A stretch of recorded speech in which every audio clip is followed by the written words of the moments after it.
It's 67 words long, it's 100 years old, and it changed the course of history for the Middle East and the Jewish people. The Balfour Declaration, the expression of the British government's support for a Jewish home in Palestine, was sent by British Foreign Secretary Arthur Balfour to the second Lord Rothschild. I'm here in Buckinghamshire at Waddesdon Manor to speak with the fourth Lord Rothschild about the Balfour Declaration, what it means for Britain, for the Jewish people and the Rothschild family. The Foreign Office, November the 2nd, 1917. Dear Lord Rothschild, I have much pleasure in conveying to you, on behalf of His Majesty's Government, the following declaration of sympathy with Jewish Zionist aspirations, which has been submitted to and approved by the Cabinet. So it's possibly the most famous letter in modern Jewish history, and it begins with 3 words: Dear Lord Rothschild. Why was it that this letter was sent by the Foreign Secretary to your great-uncle Walter? It's an interesting question because he was really interested in ornithology, although he became interested in Zionism. I think the reason was this, that it was primarily a movement from Eastern Europe, but they didn't clarify who was in charge of that movement. And in addition, it was, after all, in Great Britain. So they felt that the Rothschild family should be the one to whom it was addressed. And Walter was Lord Rothschild, and he was a Zionist. And those really are the background reasons. So Walter received the Balfour Declaration, and I have a copy here.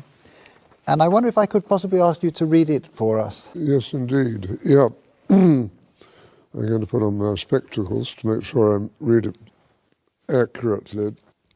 His Majesty's Government view with favour the establishment of Palestine as a national home for the Jewish people, and will use their best endeavours to facilitate the achievement of this object, it being clearly understood that nothing shall be done which may prejudice the civil and religious rights of existing non-Jewish communities in Palestine, or the rights and political status enjoyed by Jews in any other country. I should be grateful if you would bring this declaration to the knowledge of the Zionist Federation. Yours, Arthur Balfour. And here it is, the Balfour Declaration. What do you feel when you see it here? I genuinely feel it's one of the most extraordinary moments in the history of the Jewish people. If you think it took 3,000 years to get to this, and then you say, how did this miracle happen? It's the most incredible piece of opportunism. And of course, the Rothschild family then as now filled 2 roles, because it wasn't just a leader of diaspora Jewry, it also played a very significant role in the early years of the establishment of the pioneer communities in Israel as well. I just want to revisit for a moment your cousin Dorothy, who Yes. you mentioned.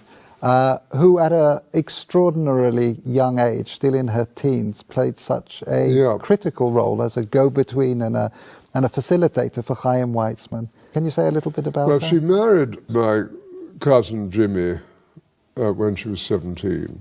So this is your cousin Dorothy, Dolly. Yep, Mrs. James de Rothschild. And from her teenage years onwards, she was a major supporter of Israel, wasn't she? Major supporter. I mean, she worshipped her husband, who'd been deeply committed, son of Baron Edmore. It was due to him, I think, that she became interested. But once she became interested, she became passionately interested. After his death, she became even more committed. She just wanted to carry out his wishes and what he cared deeply about.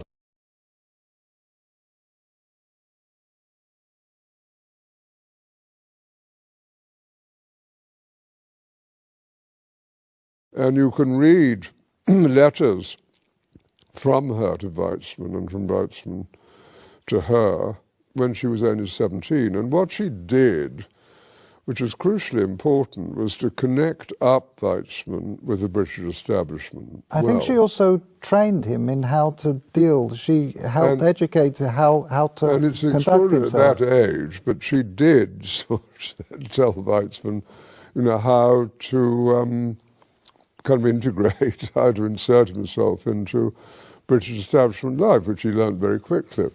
So I'm here in the Waddesdon Manor archives, where there is a treasure trove of remarkable documents from the time of the Balfour Declaration. We have the correspondence here between the teenage Dorothy and her husband James, and it's really a love story. Here we have detailed letters describing her dealings with Zionist leaders, her advice and her suggestions regarding the